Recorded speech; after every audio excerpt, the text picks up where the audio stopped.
نحمد و نصلی علی رسولہ الکریم اما بعد فاعوذ باللہ من الشیطان الرجیم بسم اللہ الرحمن الرحیم کذالک نفصل الآیات لقوم یتفکرون رب اشرح لی صدری ویسر لی امری واحلل عقدۃ من لسانی یفقہوا قولی۔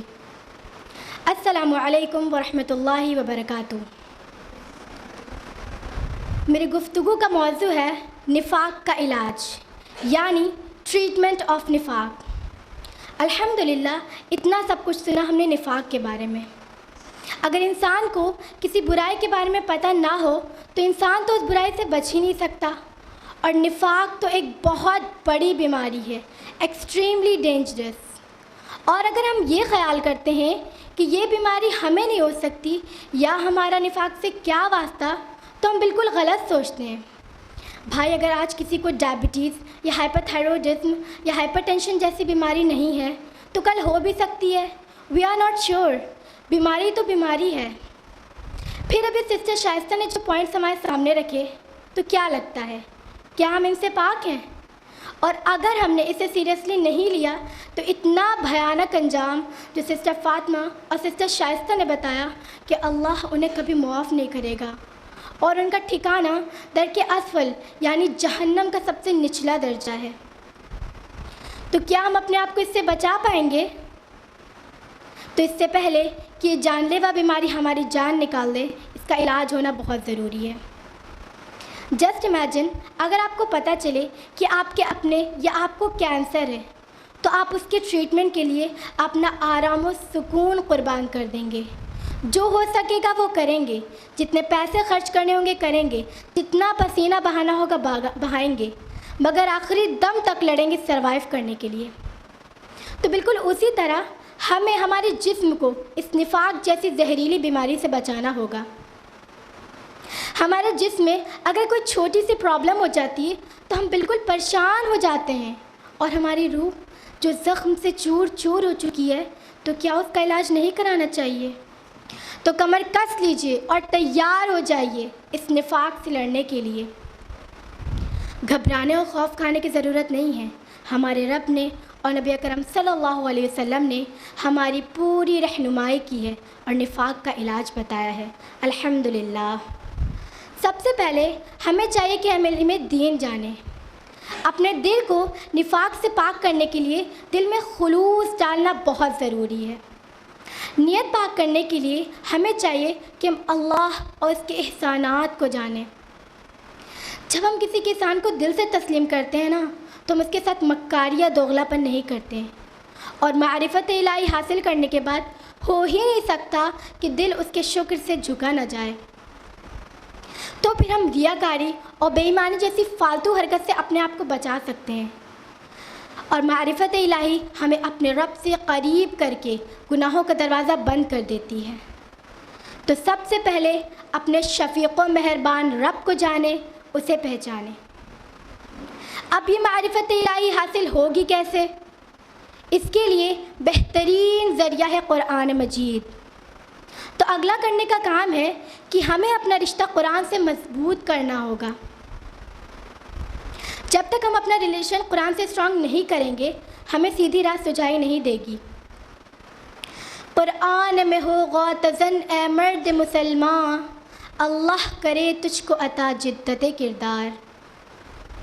اللہ سبحانہ و تعالیٰ نے کتنے واضح طور پر ہمیں حق و باطل کا فرق سمجھایا ہے، مومن، کافر اور منافق کی صفت کو کھول کھول کر بیان کیا ہے، تاکہ ہمیں ہدایت حاصل کرنے میں کوئی دشواری پیدا نہ ہو۔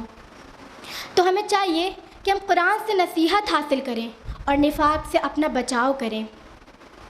جب اللہ نے ہمارے لیے اتنے سارے انتظام کر دیا ہے تو ہمیں کس بات کا انتظار ہے؟ درس قرآن کی محفلوں میں جانا ہمیں اپنی پرائیورٹی سمجھنا چاہیے، اور قرآن کو سمجھ کر پڑھنے کا روٹین سیٹ کرنا چاہیے۔ اور تو اور جو بھی خطبات ہم اپنے علماء سے سنیں اسے ویریفائی کریں، تاکہ کوئی بھی ہمیں بیوقوف نہ بنا سکے۔ اللہ نے ہمیں یہ عقل صرف موٹی موٹی کورس کی کتاب پڑھنے یا ہائر پوسٹ والی جاب حاصل کرنے کے لیے نہیں دی ہے، یا بے حساب کپڑوں کی ڈیزائننگ کرنے یا صرف جیولریز کلیکٹ کرنے کے لیے نہیں دی ہے۔ اگر ہم اولی الالباب ہیں یعنی عقل والے ہیں تو ہمیں چاہیے کہ ہم قرآن سے نصیحت حاصل کریں اور نفاق سے اپنا بچاؤ کریں انشاءاللہ۔ اور نیکسٹ کرنے والا کام کیا ہے کہ ہم رسول اللہ صلی اللہ علیہ وسلم کو فالو کریں، انہیں اپنا رول ماڈل بنائیں، نہ کہ ایکٹرز اور ایکٹریسز کو، نہ یوٹیوبرز اور ٹک ٹاکرز کو، کیونکہ ہم جسے فالو کرتے ہیں اگر اس کے دل میں نفاق ہوا نا تو ہمارے دل میں بھی نفاق کی جڑیں پھیل جائیں گی۔ امام مالک کے موطا میں انس بن مالک رضی اللہ عنہ سے روایت ہے کہ رسول اللہ صلی اللہ علیہ وسلم نے ارشاد فرمایا، میں تمہارے درمیان دو چیزیں چھوڑ کر جا رہا ہوں، پہلا کتاب اللہ اور دوسرا میری سنت، جس نے اسے مضبوطی سے تھام کر رکھا وہ کبھی گمراہ نہیں ہوگا۔ اس سے ہمیں کیا پتہ چلتا ہے کہ ہم رسول اللہ صلی اللہ علیہ وسلم کے طریقے کو چھوڑ کر کوئی بھی طریقہ اپنائیں، چاہے وہ کتنا بھی اچھا دکھائی دیتا ہو، وہ گمراہی ہے اور ہر گمراہی کا ٹھکانہ آگ ہے۔ اگر ہم رسول اللہ صلی اللہ علیہ وسلم کی سنت کو چھوڑ کر انہی رسم و رواج سے چمٹے رہیں گے نا تو منافقت ہمارے دل سے کبھی نہیں نکلے گی۔ ایک ایک رسم کو فرض سمجھ کر ادا کرنا اور اسے نہ چھوڑنا ہمارے نفاق کا سبب ہے۔ اسی لیے شادیوں میں، موت میں، پیدائش میں انہی رسم و رواج سے چمٹے رہنا منافقت اور دکھاوا ہے۔ ہمیں سختی سے ایک بار اپنا محاسبہ کرنا چاہیے۔ سورہ منافقون، سورہ نمبر 63 آیت نمبر 11، واللہ خبیر بما تعملون، اور جو کچھ تم کرتے ہو اللہ اس سے باخبر ہے۔ اور نفاق سے بچنے کا ایک اور علاج ہے اور وہ یہ ہے کہ اپنی نماز کی درستگی۔ ابھی سسٹر شائستہ نے قرآن سے ہماری رہنمائی کی ہے اور بتایا ہے کہ منافق سستی اور کاہلی کے ساتھ نماز کو ادا کرتا ہے۔ اسی لیے علامہ اقبال نے کیا خوب کہا ہے، دل میں خدا کا ہونا لازم ہے اقبال، سجدوں میں پڑے رہنے سے جنت نہیں ملتی۔ اس سے ہمیں کیا پتہ چلتا ہے؟ ہمیں اپنی نماز کو مومن کی نماز کی طرح پڑھنا چاہیے، گویا ہم اپنے رب سے باتیں کر رہے ہیں۔ اس کے لیے ضروری ہے نماز وقت کی پابندی کے ساتھ ادا کیا جائے، دل و دماغ کو کنسنٹریٹ کر کے خشوع اور خضوع لازم کیا جائے، اللہ سبحانہ و تعالیٰ کو حاضر و ناظر جان کر یہ محسوس کیا جائے کہ گویا ہم اپنا سر اس کے قدموں میں رکھ رہے ہیں۔ سورہ مومنون، سورہ نمبر 23 آیت نمبر 1 and 2، قد افلح المؤمنون الذین هم فی صلاتهم خاشعون، یقیناً فلاح پائی ایمان لانے والوں نے اور جو اپنی نماز میں خشوع اختیار کرتے ہیں۔ اور نماز ہر برائی سے چھٹکارا دلانے میں مدد دیتی ہے۔ سورہ عنکبوت، سورہ نمبر 29 آیت نمبر 45، ان الصلاۃ تنہی عن الفحشاء والمنکر، یقیناً نماز فحش اور برے کاموں سے روکتی ہے۔ اور نفاق سے بچنے کا ایک اور علاج ہے اور وہ ہے انفاق، یعنی خرچ کرنا۔ کہاں؟ فی سبیل اللہ، اللہ کی راہ میں۔ اب ذرا سوچئے، انسان کے دل میں نفاق آتا کہاں سے ہے؟ دنیا کی محبت کی وجہ سے۔ دنیا میں سب سے زیادہ محبت انسان دو چیزوں سے کرتا ہے، مال اور اولاد۔ دنیا کمانا انسان کو محبوب ترین ہو جاتا ہے اور ان کی دو وجوہات ہیں، مال اور اولاد۔ پھر انسان کی پوری لائف اس کے اراؤنڈ گھومتی رہتی ہے، پوری زندگی مال کمانے کی فکر، گھر بنانا ہے، اکاؤنٹ بیلنس مینٹین کرنا ہے، بچوں کی اسکولنگ، ہائر ایجوکیشن، بچوں کی خواہشیں، parties, outing and all and never ending issues until الہاکم التکاثر حتی زرتم المقابر۔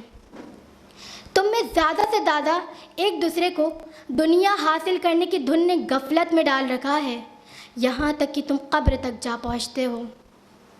سورہ تکاثر، سورہ نمبر 102 آیت نمبر 1 and 2۔ اب ذرا غور کیجیے گا کہ اللہ سبحانہ و تعالیٰ کس طرح ہماری رہنمائی کرتے ہیں۔ فرمایا، سورہ منافقون، سورہ نمبر 63 آیت نمبر 9، یا ایہا الذین آمنوا لا تلہکم اموالکم ولا اولادکم عن ذکر اللہ ومن یفعل ذلک فاولئک هم الخاسرون۔ اے لوگو جو ایمان لائے ہو، تمہیں تمہاری مال اور تمہاری اولادیں اللہ کی یاد سے غافل نہ کر دیں، اور جو ایسا کریں وہ خسارے میں ہیں۔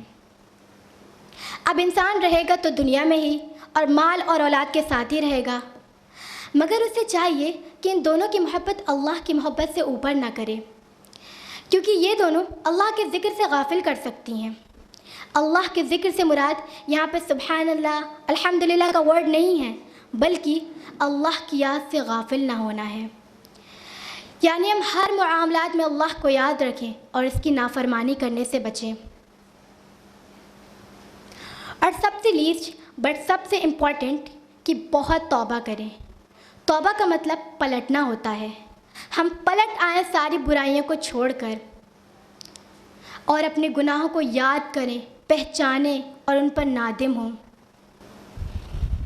اپنے گناہوں کو یاد کریں، پہچانیں اور ان پر نادم ہوں، اور اللہ سبحانہ و تعالیٰ سے گڑ گڑا کر توبہ کریں، اور یقین جانیں جب بھی اس اللہ سے مدد مانگی جاتی ہے نا، وہ اللہ کبھی بھی مایوس نہیں کرتا۔ سورہ بقرہ سورہ نمبر 2 آیت نمبر 186۔ وَإِذَا سَأَلَكَ عِبَادِي عَنِّي فَإِنِّي قَرِيبٌ أُجِيبُ دَعْوَةَ الدَّاعِ إِذَا دَعَانِ فَلْيَسْتَجِيبُوا لِي وَلْيُؤْمِنُوا بِي لَعَلَّهُمْ يَرْشُدُونَ۔ اور اے میرے نبی، جب میرے بندے میرے متعلق تم سے سوال کریں تو کہہ دو میں بہت قریب ہوں اور پکارنے والے کی پکار سنتا ہوں جب وہ مجھے پکارتے ہیں اور جواب دیتا ہوں، لہٰذا انہیں کہہ دو کہ میری دعوت پر لبیک کہیں اور مجھ پر ایمان لائیں، شاید وہ راہ راست پالیں۔ تو آئیے اب ہم عہد کریں کہ ہم ان بے وقوفوں کی طرح زندگی نہیں گزاریں گے جو سوچتے ہیں ہم نے کلمہ پڑھ لیا اب جنت ہمارے انتظار میں ہے، بلکہ عملی پہلو سے کوشش کریں گے، پیوریفائی کریں گے اور اپنے آپ کو نفاق سے بچائیں گے۔ میں اپنی بات کو ختم کرتی ہوں ایک دعا کے ساتھ۔ ابو داؤد والیوم نمبر 1 حدیث نمبر 284۔ اللہم اعنی علی ذکرک و شکرک و حسن عبادتک۔ اے میرے اللہ، مجھے توفیق دے کہ میں آپ کا ذکر کروں، کہ میں آپ کا شکر کروں اور اچھی طریقے سے آپ کی عبادت کروں، آمین۔ وآخر الدعوانا ان الحمد للہ رب العالمین، والسلام علیکم ورحمۃ اللہ وبرکاتہ۔